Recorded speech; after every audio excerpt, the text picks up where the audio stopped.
오늘의 말씀은 창세기 43장 13절에서 15절 말씀입니다. 내 아우도 데리고 떠나 다시 그 사람에게로 가라. 전능하신 하나님께서 그 사람 앞에서 너희에게 은혜를 베푸사 그 사람으로 너희 다른 형제와 베냐민을 돌려보내게 하시기를 원하노라. 내가 자식을 잃게 되면 이르리로다.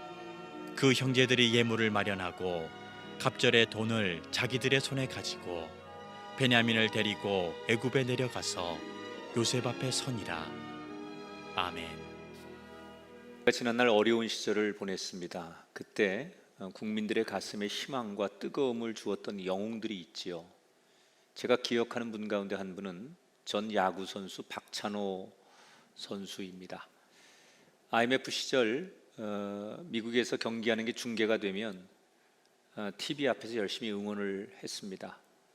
그의 성적에 따라 울기도 하고 웃기도 하면서 함께 희망을 꿈꿨던 적이 있었습니다. 박찬호 선수는 그냥 스타가 아니죠. 박찬호 선수를 가리켜서 우리는 슈퍼스타라고 합니다.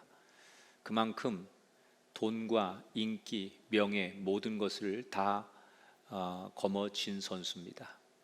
그런데 이 선수에게 언젠가부터 별명 하나가 붙어서 따라다니는데 그 별명이 투머치 토커라고 하는 별명이에요. 이 별명은 어떤 뜻이냐면 말이 너무 많은 사람이다, 그런 뜻입니다. 한번 말을 시작하면 얼마나 말을 많이 하는지, 그냥 좋아하는 팬이 사인 좀 해주세요라고 부탁했는데 그 펜을 붙들고 어디에서 왔냐부터 시작해서 자신의 이야기를 한 30분 정도 할 정도로 여러 가지 일화가 많습니다. 오죽하면 농담으로 박찬호 선수에게 사인 받으려면 귀마개를 가지고 가라 이렇게 말할 정도로 그 얘기는 사람 하나하나를 진심으로 대한다는 거예요. 내가 스타고 그냥 나를 좋아하는 팬이 사인해달라고 하니까 그냥 해주는 게 아니라 사람 하나하나를 인간 대 인간으로 좋아하고 인격적으로 대할 줄 아는 그의 삶의 태도, 그래서 투머치 토커라고 하는 좋은 뜻의 별명을 그에게 붙여줬습니다. 어떻게 그에게 그런 별명이 붙었을까? 처음에는 이런 별명이 그에게 없었습니다. 오히려 처음 박찬호 선수가 유명해졌을 때는 본인의 뜻과는 다르게 사람들에게 좀 건방지다 이런 소리를 많이 들었답니다. 그런데 그런 별명을 갖게 된 계기가 있었는데, 그 텍사스에서 선수 생활을 할 때 그때 굉장히 어려운 고비를 만납니다. 부상을 당하고 그러다 보니 성적이 자꾸 하향 곡선을 거리면서 여론도 팬들도 점점 자기를 떠나가기 시작합니다. 이때 그 위기 속에서 그동안 내가 받은 사랑이 얼마나 과분한 것이고 사람 하나하나가 이렇게 소중한 것이구나 라는 것을 깊이 깨닫게 됩니다. 그리고 그때부터 팬 서비스가 달라지기 시작하는 거죠. 정말 자기에게 아직도 좋아하는 그 팬들, 대중들에게 진심을 다해서 최선을 다해서 그들을 대해줍니다. 그랬더니 사람들이 그에게 은퇴를 한 이후에도 정말 따뜻한 사람, 여전히 좋아하는 우리의 영웅으로 그 사람이 자리를 갖게 되더라는 거예요. 우리가 어려운 상황을 만나면 우리는 어떻게 삽니까? 보통 삶의 태도가 두 가지가 있는데, 어려운 일을 만나면 그 어려움 때문에 이 상황을 원망하고 또 그걸 견디지 못해 분노하고, 어떤 사람은 내가 이렇게밖에 살 수 없는 운명이야 라고 그냥 가만히 주저앉아 있는 삶의 태도가 있고요. 또 한 부류는 어려운 일을 만나면 내가 왜 이 어려운 일을 만났을까? 자기 자신을 돌아보는 거예요. 그리고 뭘 어떻게 다시 살아야 될까? 변화의 기회로 삼는 사람들. 여러분, 원망하고 한탄하고 운명이라고 생각하면서 가만히 버텨도 시간이 지나면 어려운 순간은 지나갑니다. 그런데 문제가 있습니다. 나중에 그 인생은 여전히 제자리에 머물러 있습니다. 그러나 힘들고 고통 속에서도 자기 자신을 돌아보고 어떻게 하면 내가 새로운 인생으로 다시 일어날까? 그래서 부족했던 점을 고치면서 변화하려고 하는 사람들은 그때는 힘들지만 시간이 지나고 나면 그때가 인생의 새로운 도약판이 됩니다.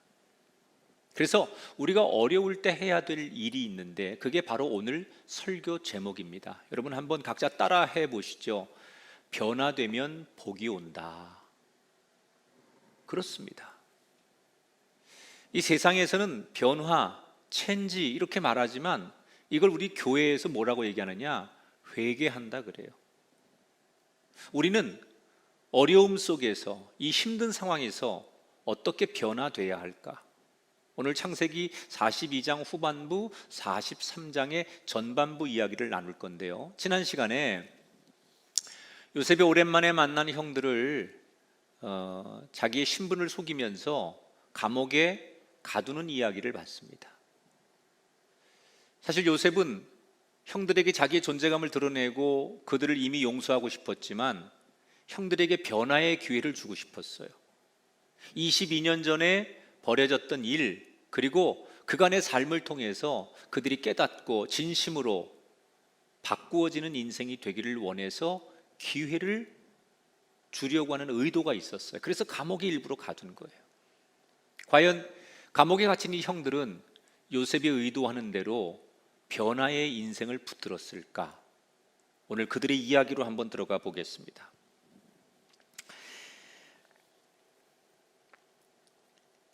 자, 감옥에 갇혀 있는 이 형들은 자기들 너무 억울하지요.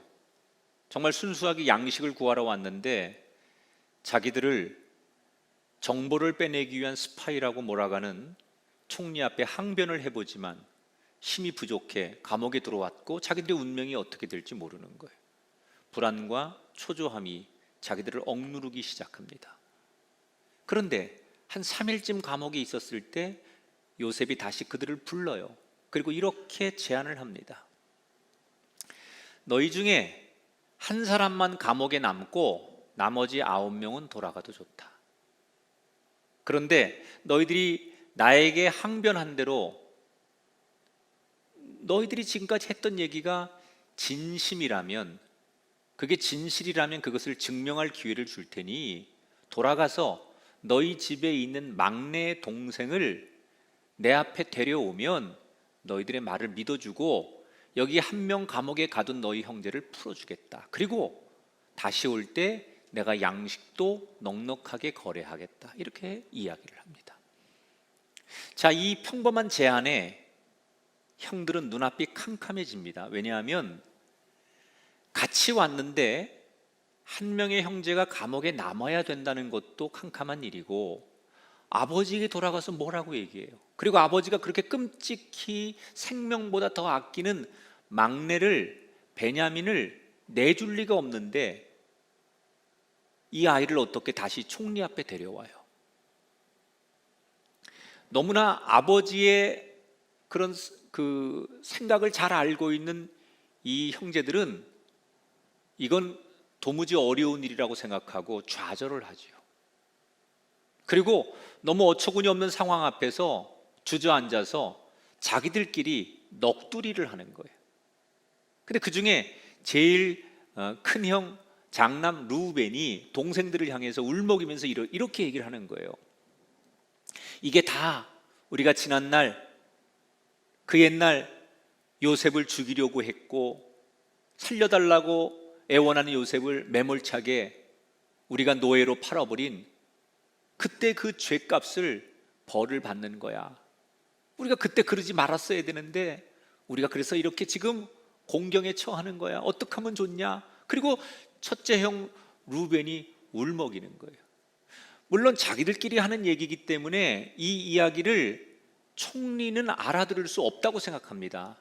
왜냐하면 그동안 통역관을 붙여서 이집트어와 히브리어를 통역해 준다고 생각했기 때문에 전혀 이집트 사람들은 총리는 자기들이 하는 얘기를 알아듣지 못할 거라고 생각하고 자기 형제들끼리 중얼중얼 하는 얘기예요. 그런데 요셉은 그 얘기를 다 알아듣잖아요. 얼마나 울컥하는지.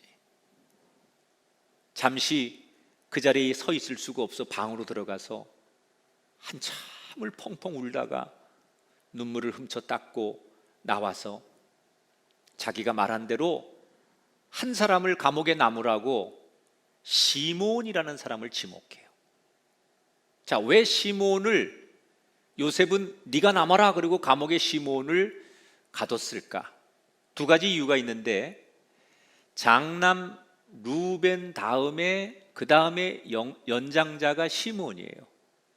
그리고 이 시몬은 과거에 요셉을 평상시도 제일 많이 괴롭히고 학대하고 요셉을 죽이자 또는 요셉을 팔 때 가장 적극적으로 가담했던 형이에요. 뭔가 좀 상징성이 있는 거죠. 자, 시몬을 감옥에 가두고 9명의 형제들에게는 그들이 원하는 만큼 준비해온 자루에다가 곡식을 팝니다. 그리고는 자기 부하들을 시켜서 몰래 그 곡식 자루에다가 저들이 가지고 왔던 돈을 몰래 도로 넣어주어라 이렇게 시킵니다. 아무것도 모르고 곡식을 샀다고 생각하고 이제 9명의 형제들이 터벅터벅 가나안을 향해 걸어가다가 날이 저물어 한 여관에 그날 밤 유해야 됩니다. 짐을 정리하다가 그 여관에서 자기들이 분명히 돈을 냈는데 그 돈이 곡식 자루에 들어있는 것을 발견하고 그들이 가슴이 철렁 내려앉죠. 돈이 생겨서 좋아야 되는데 이 돈이 생겼다는 것은 자기들이 이집트 사람들에게, 특히 총리에게 거짓말을 하거나 사기를 친 결과밖에 되지 않잖아요. 자기들은 그럴 의도가 없었는데 이 돈이 이 자루에 들어있다는 것은 분명히 상대가 오해하기에 충분한 사건이기 때문에 그들은 머리가 복잡해지는 거예요. 불안합니다. 그러나 이미 되돌아갈 수 없고 이 상황을 수습할 수 없기에 그들은 불안한 마음을 가지고 아버지 집으로 가게 되죠. 도착해서는 이집트에서 있었던 일을 아버지 야곱에게 소상하게 설명하면서 시몬이 그래서 함께 오지 못했고 감옥에 갇혀 있노라고.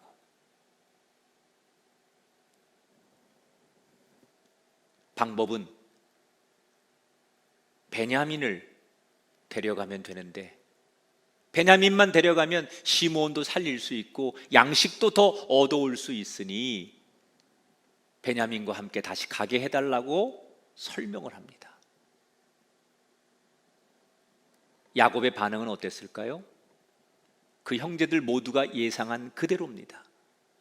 뭐라고 얘기를 하느냐? 이렇게 아버지 야곱이 중얼거리죠. 내가 요셉을 잃었다, 시므온도 잃었다, 어찌 베냐민까지 잃으라고 하느냐. 이 말에 요셉의 형들은 너무너무 서운함을 느낍니다. 여러분, 요셉을 잃은 건 죽은 줄 아니까 그렇게 표현해도 돼요. 그런데 시므온은 지금 죽은 게 아니에요. 이집트 감옥에 갇혀 있어요. 꺼내올 수 있어요. 그런데 아버지가 뭐라고 말해요? 시므온을 잃었다. 요셉을 잃은 것처럼 시몬도 잃었다라고 단정하고 포기를 하는 거예요. 적어도 요셉의 형들이 볼 때 아버지 야곱은 요셉 아니면 지금 데리고 있는 베냐민, 이 아들들만 자기 아들들이라고 생각하고 이 아들들만 늘 소중하고 나머지 아들들에 대해서는 아들이라고 생각하지 않는 문득문득 그런 아버지의 행동과 아버지의 말투 앞에 상처를 받았는데 다시 한번 시므온을 잃었다라고 단정하고 포기하는 아버지를 보면서 도대체 아버지 앞에 우리는 뭐냐, 이런 좌괴감에 그들대로 상처를 받는 거예요. 너무 화가 난 장남 루벤이 형제들을 대표해서 아버지와 단판을 짓죠. 아버지, 베냐민 데려가게 해주세요. 내가 책임질게요. 내가 한 말 내가 책임지는데 내 아들들 둘 목숨을 걸고 책임질게요. 이렇게 장담을 하지만 아버지는 절대로 안 된다. 내 눈에 흙이 들어가기 전에는 절대로 베냐민을 내줄 수 없다. 그리고 버티는 거예요. 자, 큰일 났습니다. 총리와 약속한 대로 베냐민을 데려가야 되는데 아버지가 워낙 강하게 반대를 하고 조금도 물러서지 않으니까 아들들과 아버지 사이에 팽팽한 긴장감 속에 시간만 흘러가는 거예요. 이집트에서 양식을 구해서 오긴 했지만 계속되는 흉년 속에서 그 양식이 곧 바닥이 나고 맙니다. 야곱도 더 이상 견딜 수 없으니 아들들에게 양식이 다 떨어져 가니 다시 이집트로 가서 양식을 좀 더 구해 와야 되겠다고 아들들에게 말할 때 아들들은 아버지가 막내 베냐민을 내주지 않는 한 절대로 갈 수 없습니다. 아버지와 아들들 사이에 옥신각신, 때로는 고성이 오가면서 그들은 그렇게 갈등을 합니다. 그러다가 전혀 물러서지 않을 것 같았던 아버지 야곱이 아주 놀라운 결정을 하게 됩니다. 13절, 14절을 보겠습니다. 아버지가 이렇게 자기 아들들에게 말하는 거예요. 내 아우도 데리고 떠나 다시 그 사람에게로 가라. 내가 자식을 잃게 되면 이르리로다. 야곱이 고집을 꺾은 거예요. 자기 목숨보다 소중했던 그 베냐민을 드디어 내려놓는 거예요. 그리고 뭐라고 얘기를 해? 마지막에 이 모든 것을 하나님께 맡기겠다는 거예요. 내 목숨을 내어줄지언정 이 베냐민은 절대로 내어줄 수 없다고, 너무너무 내 목숨보다 소중한 게 이 막내 베냐민의 목숨이라고 그렇게 고집을 부렸던 이 아버지 야곱이 드디어 이 모든 것을 하나님 앞에 맡기기로 한다라고 선언을 해요. 도대체 그렇게 완강하고 절대로 그럴 수 없다고 했던 야곱이 왜 어느 날 마음을 바꾼 걸까? 그 결정적인 계기는 넷째 아들 유다의 말 한마디 때문이었어요. 자, 유다라는 넷째 아들이 아버지께 갈등이 한참 심할 때 어떤 얘기를 하느냐? 8절 9절에 보니까 유다가 그의 아버지에게 이르되 내가 그를 위하여 담보가 되어오리니 아버지께서 내 손에서 그를 찾으소서. 내가 만일 그를 아버지 앞에 두지 아니하면 내가 영원히 죄를 지리이다. 유다가 뭐라고 말해요? 아버지, 내 생명을 걸게요. 아버지 걱정하시는 일처럼 저 베냐민을 절대로 잃지 않고 데려올 건데 내 생명을 걸 테니까, 내가 책임질 테니까 저를 믿어주세요. 그리고 자기 목숨을 걸어요. 여러분, 첫째 아들 루벤이 아버지에게 협상할 땐 뭐라고 해요? 자기 목숨을 걸지 않고 자기 아들들, 그러니까 야곱에게는 손자들 아닙니까? 손자들의 목숨을 걸어요. 그런데 유다는 다른 사람 아니에요. 내 목숨을 거는 거예요. 내가 희생하겠다는 거예요. 여러 가지 의미가 있는데 이 유다가 자기를 전적으로 희생하는 거예요. 다른 사람들은 자기 목숨 걸지 않아요. 그런데 유다만은 내가 모든 걸 책임지겠습니다. 만약에 문제가 있으면 내가 모든 걸 짊어지겠습니다. 라고 간절하게 말하는 그 유다의 말이 아버지 야곱의 마음을 울린 거예요. 왜? 여러분, 같은 말을 해도 진심으로 느껴지는 말이 있잖아요. 유다가 하는 얘기가 아버지에게 진심으로 다가오는 거예요. 왜 유다가 한 말이 아버지에게 진심으로 울컥하게 다가왔을까요? 아버지가 알고 있는 아들들은 어떤 아들들이냐? 비록 내 아들들이지만 이 아들들은 지금까지 자기 욕심, 자기 이익을 위해 살아오던 사람들이었어요. 22년 전에 동생 요셉을 사실 죽이려고 하고 판 것도 동생 하나 없어지면 아버지의 유산이 내 몫으로 좀 더 많이 떨어질 것이라고 하는 공통의 생각을 가지고 그런 일을 했던 이기적인 형제들이에요. 요셉을 그렇게 판 거는 모르지만 평상시의 삶의 태도를 보면 이 아들들이 남을 배려하거나 형제들을 위해 희생하거나 양보하는 그런 아들들이 아니라 욕심과 자기들 생각대로만 살아가려고 하는 이기적인 사람들이라는 것을 너무나 아버지는 잘 알고 있었어요. 그런데 그런 아들들이 달라진 거예요. 특별히 눈물을 보이며 진심으로 아버지에게 제가 꼭 그렇게 하겠습니다 라고 달라진 유다와 아들들을 본 거예요. 원래는 이기적이고 인간적이고 욕심적이었던 이 아들들이 왜 이렇게 달라진 겁니까?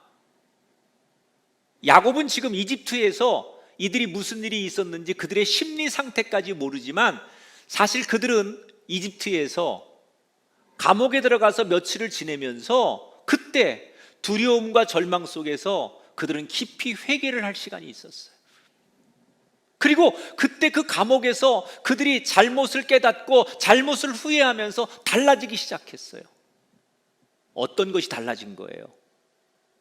나밖에 모르고 내 욕심, 내 생각대로 살던 이기적인 사람에서 남을 위해 나를 내려놓고 남을 위해 희생하는 그런 사람으로 완전히 감옥에서의 회개가 그들의 인생관을 바꿔놓은 거예요. 여러분, 별거 아닌 것 같지만 그들에게 이 회개의 변화의 사건이 일어나자 하나님께서 그때부터 그곳에 역사를 하기 시작합니다.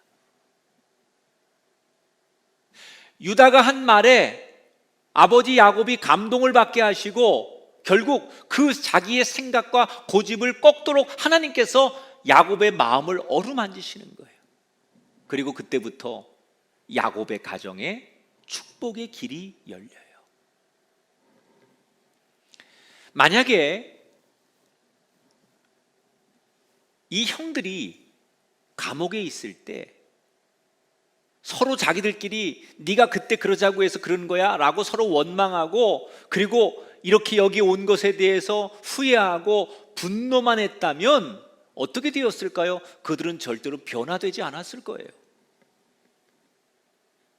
그 변화가 없었다면 지금 아버지 앞에서나 다른 형제들 앞에서 나를 내어주는 희생 이런 것을 자청하지 않는 사람들이에요. 아마도 옛날에 그들이라면 아버지가 고집을 부린다면 그 아버지의 말을 거슬려서라도 강제로 베냐민을 납치하든지 뺏어서라도 그 베냐민을 자기들이 데리고 가는 스타일이 아들들이에요. 그런데 그렇게 하지 않아요. 변화된 거예요. 그런데 그 변화가 하나님 보실 때 너무 귀한 거예요. 그리고 그때부터 그 변화 앞에서 그들의 인생에 새로운 길을 허락해 주시는 거예요. 오늘 이 귀한 예배에 참석하는 사랑하는 성도 여러분, 우리는 지금 바이러스가 만든 창살 없는 감옥에서 많은 분들이 하루하루 불평하고 원망하고 세상을 향해서 누군가를 향해서 분노하고 있어요. 물론 사람은 힘들면 원망도 할 수 있고 화가 나면 분노도 할 수 있는 거예요. 그러나 여러분, 그런 사람들에게 한 가지 분명한 게 있습니다. 불평하고 원망하고 분노할 수 있다고 하지만 그런다고 해서 그 사람의 문제가 해결되지 않습니다. 불평하고 원망한다고 해서 달라지지 않습니다. 오히려 그렇게 사는 사람의 끝은 멸망이고 비극입니다. 우리가 해야 될 일이 있다면 뭘까요? 요셉의 형제들처럼 변화하는 거예요. 하나님이 아닌 이 세상 현실만 바라보던 인생에서 나만 생각하던 이기적인 삶에서 돌이키는 거예요. 이렇게 살면 안 된다. 내가 언제까지 이렇게 살아서는 안 된다. 그리고 자기를 돌아보면서 변하려고 몸부림치려고 할 때 하나님께서 우리의 가정과 우리의 자녀와 나의 인생을 새로운 길로, 거룩한 길로 인도해 주실 줄 믿습니다. 이 변화가 있어야만 하나님은 움직이기 시작해요. 하나님은 우리에게 이 변화를 기다리고 계시는 거예요. 우리가 이렇게 변화되고 고통 앞에, 고난 앞에, 실패 앞에, 좌절 앞에 변화하려고 몸부림치는 이 진정한 회개가 있을 때 하나님은 그때부터 움직이기 시작하고 그걸 보시기 위해 잠잠히 우리를 바라보고 기다리고 계시다는 거예요.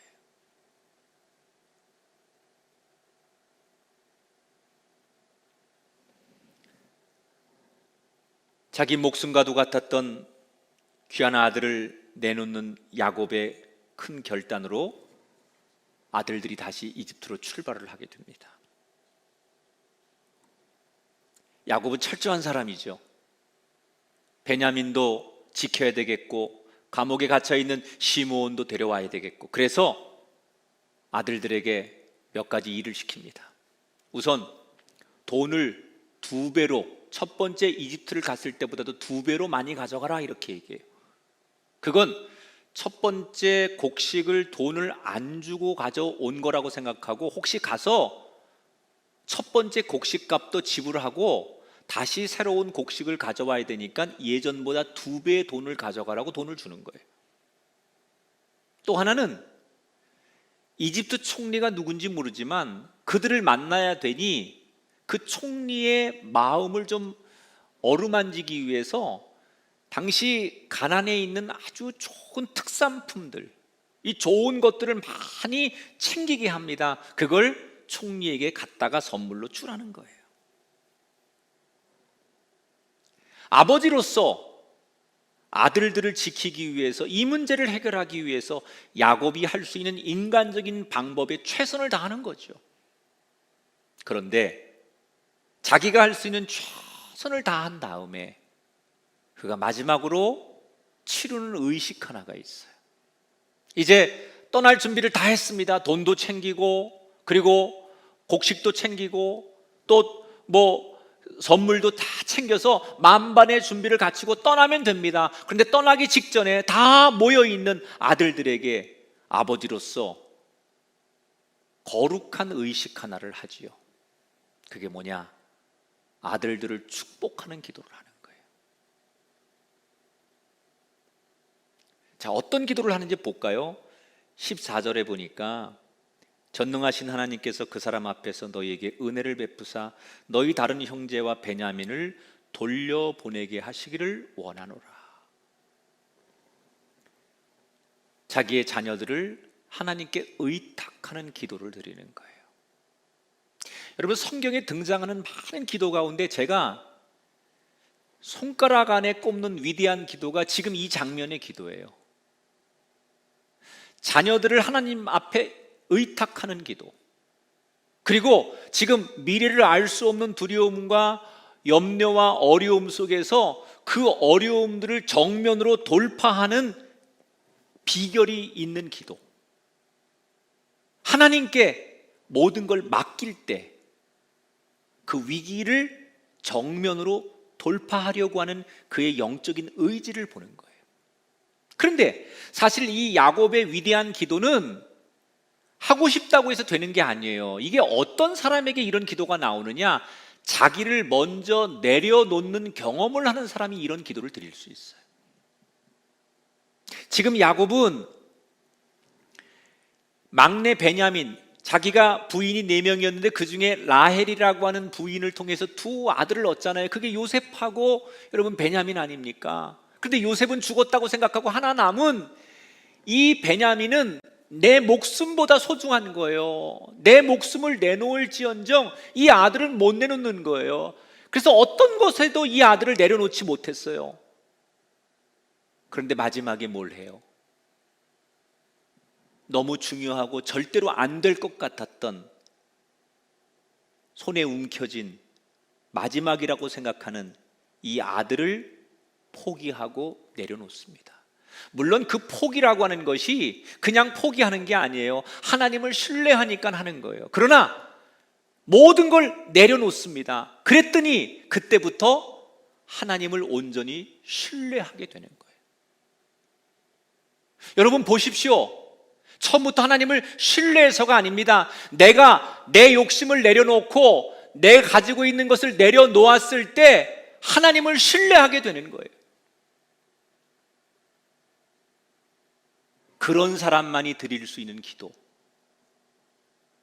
이게 자녀를 하나님 앞에 맡기는 기도를 드릴 수 있는 야곱의 위대한 기도예요. 때때로 하나님께서 우리들의 신앙과 영적인 삶이 이렇게 한 단계 성장하게 하실 때가 있어요. 그때가 언제냐면 내가 너무너무 소중하게 생각하는 이것만큼은 내가 절대로 내려놓을 수 없는 게 있잖아요. 우리가 내 평생 목숨과도 내 청춘과 젊음과 모든 걸 다해서 일구어 놓은 이것만큼은 뺏기고 싶지 않고 내려놓고 싶지 않은 게 각자 있어요. 어떤 사람에겐 그게 돈일 수 있고 명예일 수 있고 자기의 자리일 수 있고 모든 게 있거든요. 근데 하나님께서 어느 날 그것까지도 내려놓기를 원하실 때, 그걸 내려놓아야 할 때, 그때 비로소 그 사람에게 위대한 기도가 시작되는 거예요. 사탄은 절대로 우리들에게 그거 못 내려놓게 합니다. 사탄은 뭐라고 하는 줄 알아요? 네가 가지고 있는 그 소중한 거 왜 포기해? 내려놓을 수 없어. 그거 붙들고 있으면서 하나님도 믿을 수 있어. 그거 가지고 있으면서 하나님도 따라갈 수 있어. 이렇게 유혹해요. 그래서 사탄의 말을 들으면 내게 소중한 이거 절대로 못 내려놔요. 이거 붙들고 있으면서 하나님도 따라가려고 해요. 그러니 진정으로 하나님을 의지할 수 없는 거예요. 여러분 보세요. 내가 쥐고 있는 이 가치, 너무 소중한 것, 이걸 내려놔야 하나님을 붙잡을 거 아니에요. 순서가 있잖아요. 그런데 사탄은 그 소중한 거, 절대 내려놓을 수 없는 거, 내 목숨과도 바꿀 수 없는 그걸 못 내려놓게 해요. 그리고 그거 붙들고도 하나님을 의지하고 하나님을 따라갈 수 있다고 말해요. 우리는 평생 그 사탄의 속삭임에 그렇게 살면 되는 줄 알고 그렇게 살아왔기 때문에 우리의 인생이 잘못됐던 거예요. 내려놓을 때 하나님이 비로소 책임져 주실 줄 믿습니다. 자, 이렇게 아버지의 축복의 기도를 받은 형제들은 일주일 정도를 걸어서 이집트에 도착을 합니다. 이제 그들의 운명은 어떻게 될까요? 16절에 보니까 요셉이 베냐민이 그들과 함께 있음을 보고 자기의 청지기에게 이르되 이 사람들을 집으로 인도해드리고 짐승을 잡아 준비하라. 이 사람들이 정오에 나와 함께 먹을 것이니라. 자, 이제나 저제나 형제들이 다시 오기를 기다렸던 요셉이 드디어 형제들이 왔다는 소리를 듣습니다. 근데 그 명단에 자기 손을 부들부들 떨게 하는 이름이 들어있는 거예요.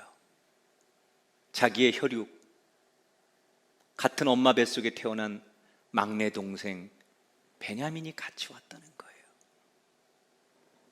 그 이름만 보고도 감정이 복받쳐 오르는데 당장 뛰어가서 베냐민을 안고 형이 여기 있노라고 말해주고 싶은데 지금은 그렇게 하면 안 될 것 같아서 겨우겨우 마음을 진정시키고 자기 비서에게 이렇게 지시합니다. 그들을 우리 집으로 초대해라. 아주 멋있는 상을 차려라. 그리고 요리해서 그들을 식탁에 이러이러한 순서로 배치해서 앉히고 그들이 중간에 너에게 분명히 이러이러한 질문들을 할 건데 그때 그 질문에 이렇게 대답을 해라. 비서는 요셉이 시키는 대로 10명을 요셉의 집으로 데려갑니다. 그런데 집으로 가는 이 형제들의 마음이 불안하고 불편한 거예요. 왜 곧바로 총리를 만나지 않고 왜 우리를 엉뚱한 곳으로 데려가는 것일까? 혹시 지난번 곡식을 사가고 돈을 다시 가져간 것 때문에 그 죄의 추궁을 해서 우리를 감옥에 가두려고 다시 우리를 또 무슨 어려움에 처하게 해서 우리를 노예로 만드는 건 아닐까? 이런 두려움이 생기는 거예요. 그래서 불안한 거예요. 그래서 너무 불안하니까 자기들을 안내하는 그 비서를 붙들고 그들이 사정을 합니다. 먼저 이렇게 자기들의 이야기를 하지요. 막 몸을 덜덜덜 떨면서, 저기요, 지난번에 저희가 그 자루에 돈이 들어 있었는데 뭔가 분명히 착오가 있습니다. 우리는 분명히 돈을 지불했는데 왜 그 돈이 저희 그 곡식 자루에 들어 있는지 모르겠습니다.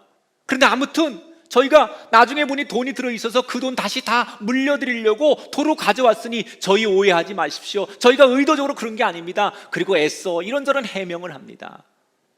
이때 놀라운 일이 일어나요. 이 이방인 비서가 두려워 떨고 있는 이 요셉의 형제들에게 뭐라고 얘기하느냐? 그때 당신들이 돈 내는 거 나도 봤습니다. 우리가 그 돈 다 받았습니다. 그런데 돈이 다시 당신들 곡식 주머니에 들어가 있다고 하니 그건 당신들이 믿는 하나님께서 그렇게 하신 거겠지요? 라고 하면서 알 수 없는 미소를 지으면서 마지막에 뭐라고 얘기를 하느냐? 이 형제들에게 샬롬 이렇게 얘기하는 거예요. 여러분, 이 샬롬이라는 말, 이건 히브리 사람들이 하나님을 믿는 사람들끼리 하는 최고의 축복의 인사예요. 하나님께서 주시는 평안이 너에게 있을지어다. 이게 샬롬 아닙니까? 그런데 하나님을 모르는 이방 사람의 입을 통해서 지금 두려워 떨고 불안해하는 요셉의 형제들에게 하나님께서 다른 이방인의 사람의 입을 통해서 하나님이 전해주신 메시지가 뭐예요? 내가 너희에게 평안을 주노라.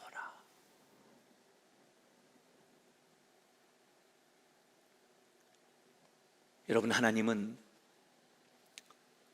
우리가 어디에서 어떤 환경에서 누구와 어떻게 있든 간에 우리에게 늘 샬롬을 주시는 분이에요. 누구와 어디에 있느냐에 따라서 우리의 자리와 환경과 형편에 따라서 샬롬이 있기도 하고 없기도 한 게 아니에요. 그곳이 어디일지라도 그 상대가 누구일지라도 하나님이 함께하는 사람에겐 이방인의 입을 통해서라도 내가 너희에게 평안을 주노라. 너무 놀라운 메시지를 받는 거예요.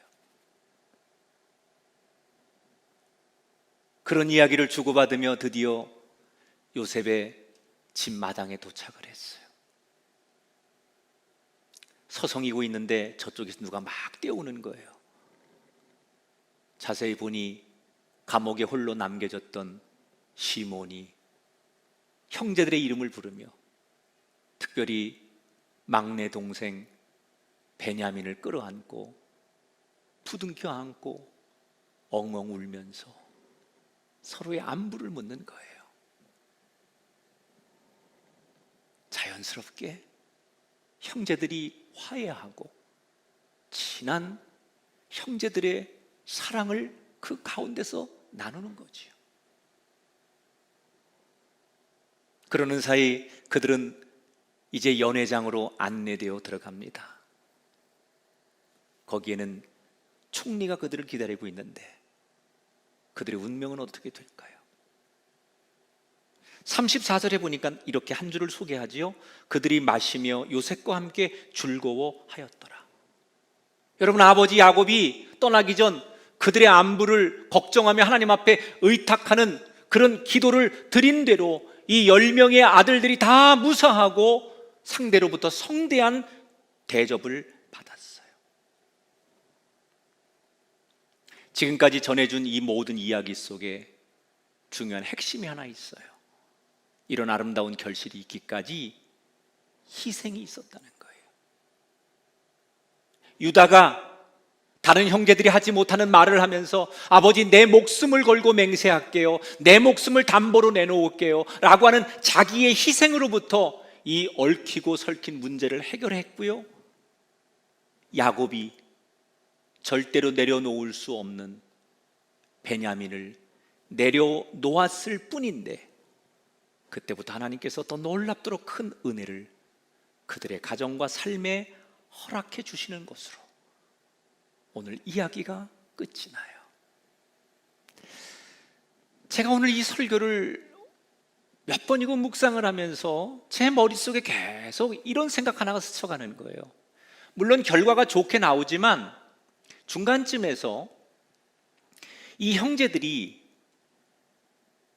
총리 앞에 베냐민을 데려가야만 시므온도 구해오고 양식도 더 구해올 수 있는 이런 과제를 맡았을 때 우리가 알고 있는 이 요셉의 형제들은 어떤 스타일이냐, 문제를 해결하기 위해서는 거짓말이나 사기나 또는 자기들의 목적을 이루기 위해서는 모든 방법을 다 동원하는 사람, 목적 지향적인 사람들이에요.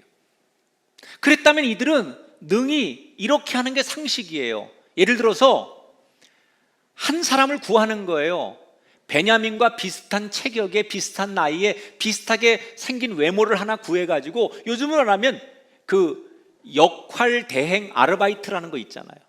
그런 사람 하나를 구해가지고 베냐민인 것처럼 속여서 데리고 가는 거예요. 그럼 이집트 총리가 아무리 똑똑한들 이게 진짜인지 아닌지 어떻게 구별합니까? 알 길이 없죠. 그렇게 속이고 자기들이 목적한 것을 가지고 오면 될 수 있잖아요. 능히 그러는 사람들이었어요. 그런데 그 방법을 알았을 텐데 끝까지 아버지한테 진짜 베냐민을 데려가야 된다고 시간을 허비해요. 쉬운 방법 놔두고 왜 그렇게 어려운 방법을 선택한 걸까? 22년 전에 요셉을 상인들에게 팔아버리고 아버지를 속이는 일을 아무렇지도 않게 서슴지 않게 했던 그들이라면 이집트의 총리를 속이는 것 정도는 식은죽 먹기였을 텐데 왜 그들은 할 수 있음에도 그런 일을 안 한 걸까? 바로 이 장면이 이 형들이 보여준 두 번째 변화예요. 그게 뭐냐면 22년 전에는 아버지의 눈을 속이는 건 성공했어요. 그런데 22년이 지나서 우연치 않게 누명을 쓰고 감옥에 들어가서 울부짖고 후회하고 자신들의 삶을 회개하고 변화하면서 그들이 하나를 깨닫는 거예요. 아하, 우리가 아버지는 속일 수 있지만 하나님의 눈은 속일 수 없구나. 사람의 눈은 속일 수 있지만 살아계신 하나님의 눈을 속일 수 없구나. 그래서 지금 이 상황에서 총리를 속이기 위해서 총리의 눈은 속일 수 있을지 몰라도 하나님이 보고 계신데 하나님을 속일 수 없으니까 아무나 데려갈 수 없다고 결론에 이르는 거예요. 그래서 그들은 정직하려고 애쓰는 거예요. 사람이 아닌 하나님을 의식하려고 하는 그때부터 하나님은 그들의 변화를 기뻐하셨어요. 그 변화를 보고 계셨어요. 기다렸다는 듯이 그 변화가 시작되는 그들의 삶에 큰 선물로 그들을 축복하기 시작했어요. 너무나 사랑하는 우리 성도 여러분, 우리는 지금 먹고 살기 어려운 이 시대를 살면서 이런 시대일수록 사람들은 남을 속여서라도 내 주머니를 채우려고 해요. 지금처럼 모든 것이 어려운 때일수록 사람들은 편법으로 쉽게 살아가는 법, 내가 잘 사는 법을 생각해서 그런 사람들이 더 판을 칩니다. 여러분, 쉽게 편법으로 내 주머니를 채우면 그게 축복입니까? 아닙니다. 하나님을 속이고 세상의 방법으로 얻은 소득은 당장은 부유해지고 편안할 것 같지만 결국 나와 내 가정과 자손을 망가뜨리게 됩니다.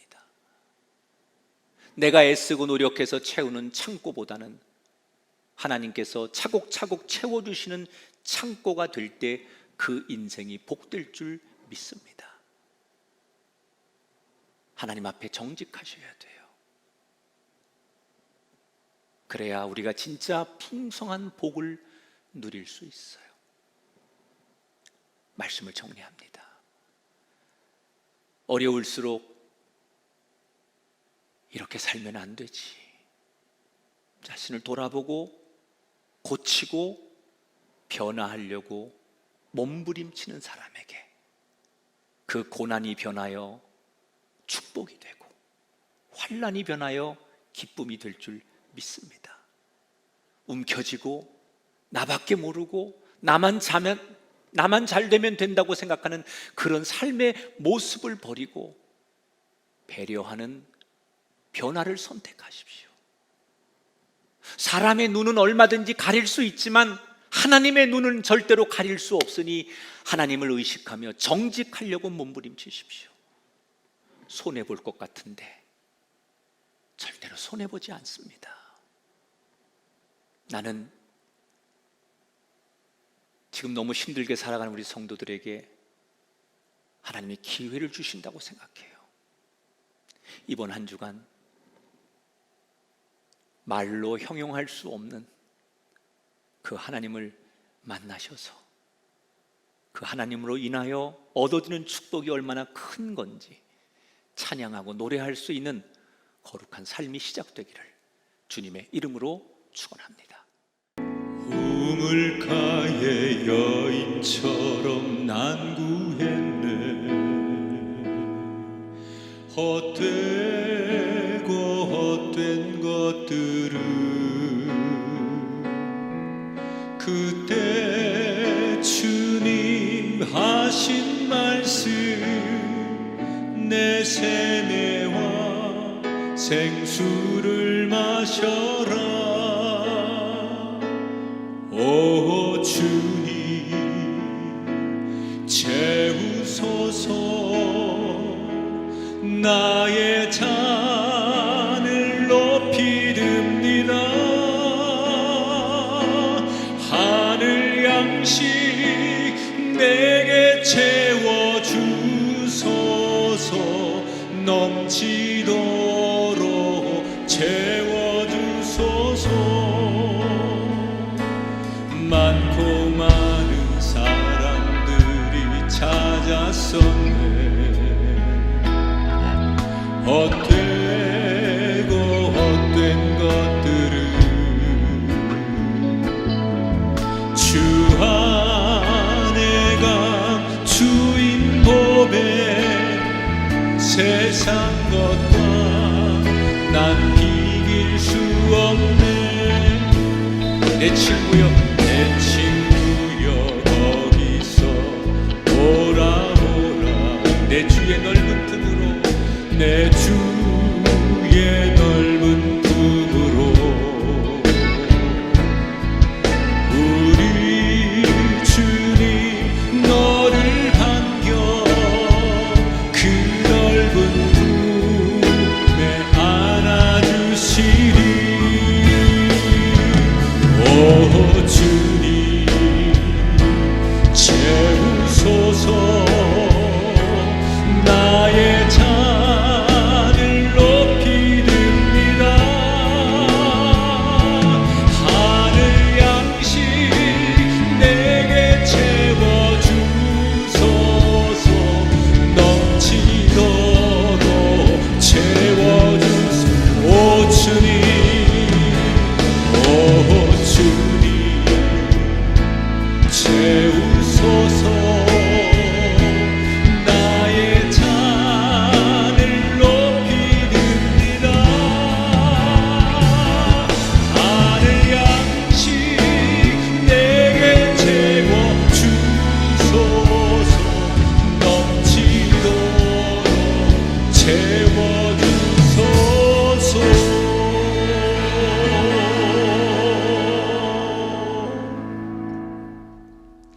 두 손 가슴 얹고 기도합니다. 하나님, 지금 홀로 깊은 골방에서 아무도 없는 조그만 식탁 앞에서 힘없이 이 예배를 드리며 울고 있는 당신의 자녀들에게 하나님, 그 따뜻한 손으로 내가 여기 있다, 내가 너와 함께한다, 나는 네 편이다 말씀해 주시옵소서.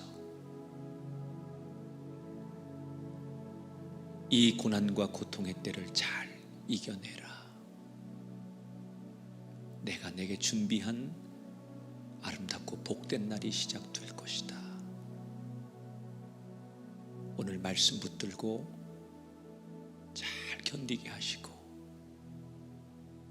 그냥 내어 맡기는 인생 아니라 변화되려고 몸부림쳐서 다시 멋있게 재기하고 역전하는 주인공들 되게 해 주옵소서. 거룩한 예배 드렸습니다. 그 어느 예배보다도 복된 예배로 기뻐 받아주시고, 우리 성도들의 가정과 일터와 생업에 희망의 노래가 들려지게 하여 주옵소서. 11조 감사헌금, 주일원금 그 예물 하나도 땅에 떨어지지 않게 하시고, 물질에 고통당하는 가정들 위해 하나님 하늘의 만나를 허락하셔서 꼭 필요한 것으로 응답하시고 허락하여 주옵소서.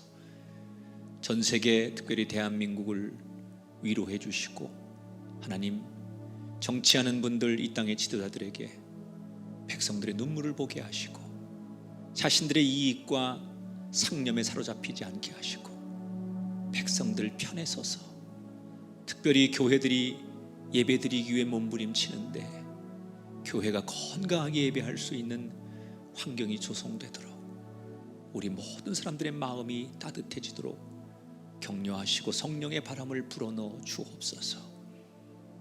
다시 일어날 것을 믿습니다. 하나님이 우리와 함께 하신 것을 믿습니다. 믿음으로 선포하고 나가는 저들 속에 함께 해주시길 원하며, 이제는 성부와 성자와 성령 하나님께서 존귀하신 이름과 능력으로 영원토록 함께 하기를 축원하옵나이다.